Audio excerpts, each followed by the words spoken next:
Hello everyone, my name is Colleen O'Brien and I am doing my presentation on transgender youth in America.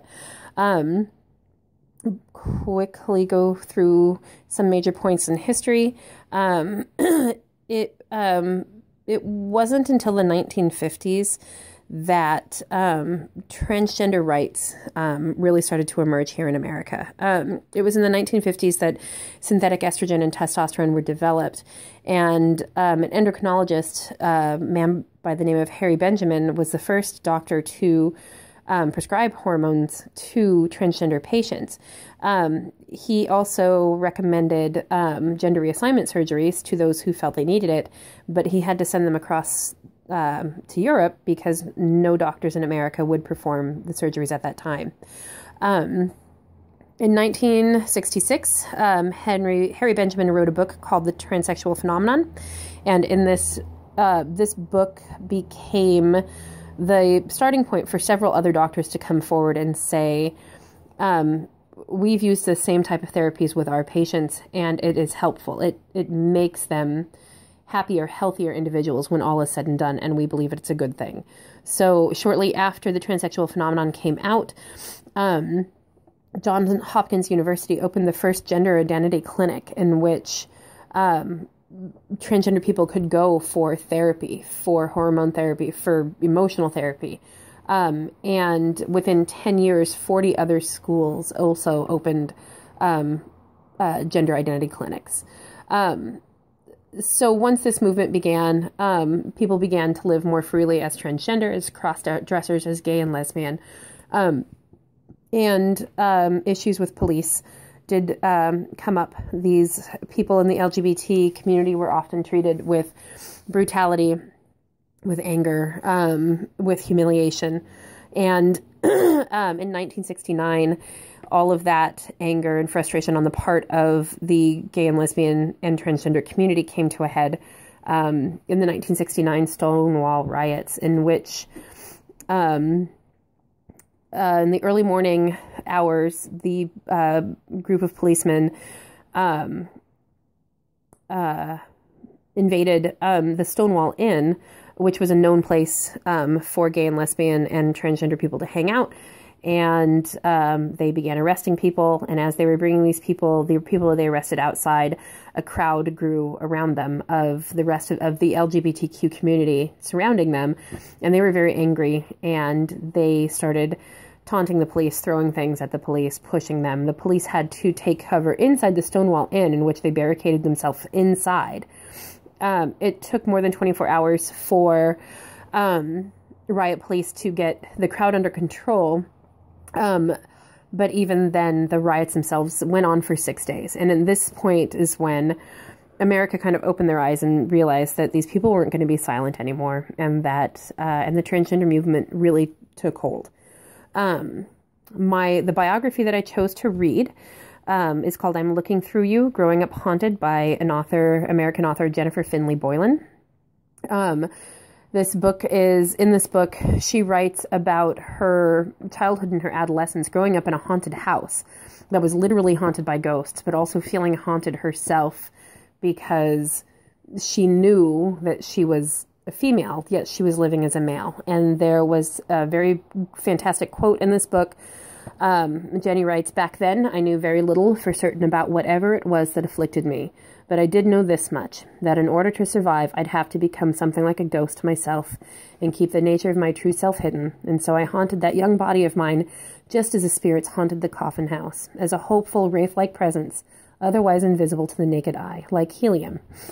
A second major theme of this book was Jenny's search for finding love and acceptance, not just from her romantic relationships, but also from her friends and her family, and her struggles with that. And of course, it was difficult for her to accept love from somebody else when she didn't really know who she was, and she felt like there was something wrong with her.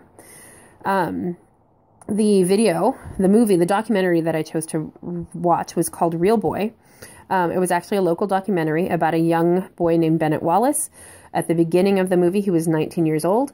The movie went for about a year and a half in his life as he continued to take testosterone. He underwent a male to female or female to male top transformation in which breasts were removed and his chest was physically altered to look more like that of a man.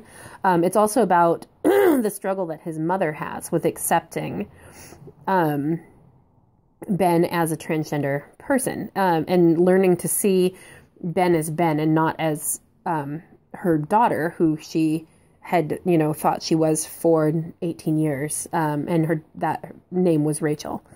Ben also struggles with finding love and acceptance in his family and also in the world around him. The cultural event that I attended was a counseling support group at the LGBTQ youth space in downtown San Jose. I was only allowed to attend the first 15 minutes of a half-hour session because the kids that were there, or the people that were there, are actually patients of the counselor who was running the session.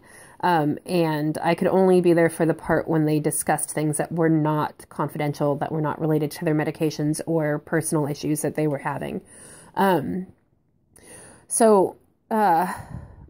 Two major issues that came up in the 15-20 minutes that I was allowed to be there.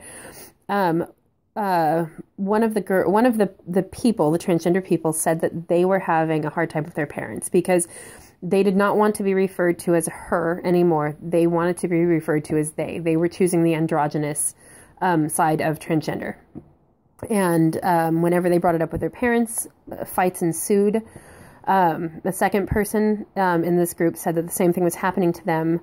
And it wasn't just at home, it was everywhere. They just didn't quite know how to approach changing their pronoun in everyday life.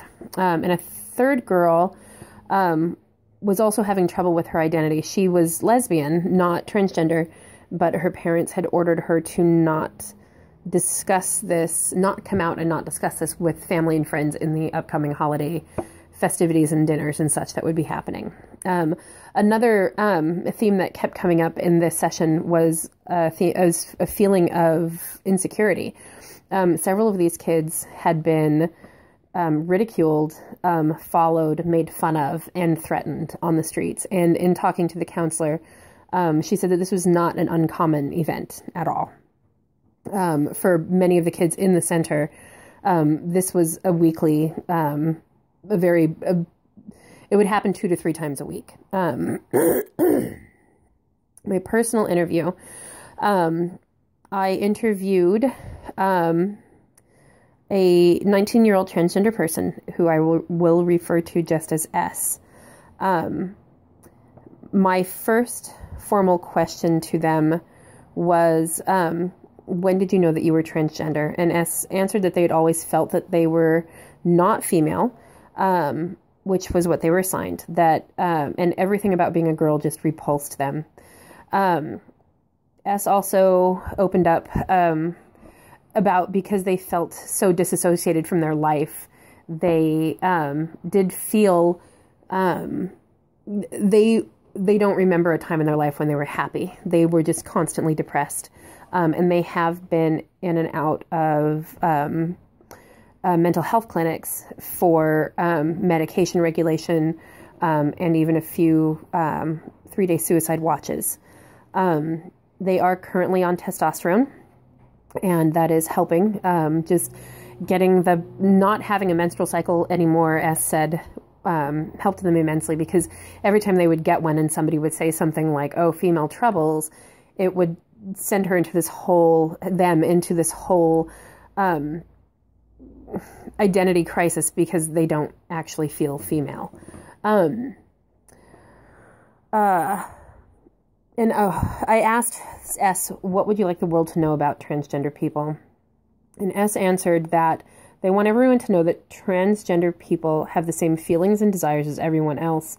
They want to be loved and accepted. They want to be successful, contributing members of a community. And they want to be free to be who they are in public without the feel of ridicule and rejection. So 2 very sad and overwhelming realities that came that became very apparent to me in all of this research that I did was that, number one, addiction. Oh, I'm sorry. S did say that they were struggling with addiction also. So addiction is far more common in the transgender community than I had thought. I did a lot more research than I actually could fit into this project. And I did come across that quite frequently in videos, in personal stories, that many of these kids are struggling with addiction because they don't know how to cope with what they feel and feeling rejected and feeling unloved and feeling unworthy. Another thing, very common thing that came out is that they all just want to be loved and they want to be accepted. And I think I learned through this project that the young people in the transgender community just want to feel normal.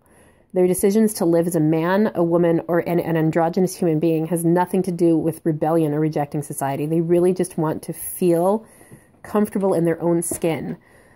And that's something that many of us just can't understand how horrible that feels. So I do believe that we should all be a little more sympathetic toward these kids. Thank you very much for listening.